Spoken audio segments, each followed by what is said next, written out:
Hi friends, నేనేం చేస్తున్నా అంటే మా పాపకైతే అమ్మవారు పోసింది ఫ్రెండ్స్, ఆటలమ్మ.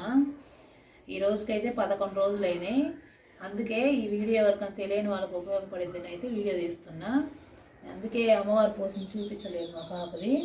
11 రోజులు అయింది. ఈరోజు స్నానం చేయించడానికని ఇది ఇలాగ వేప ఇగురు తీసుకొచ్చి దీన్ని అయితే ఇప్పుడు బాగా ఇగురంతా తీసి పసుపు వేసి మెత్తగా దంచి ఒళ్ళు మొత్తం పుయ్యాలి ఫ్రెండ్స్.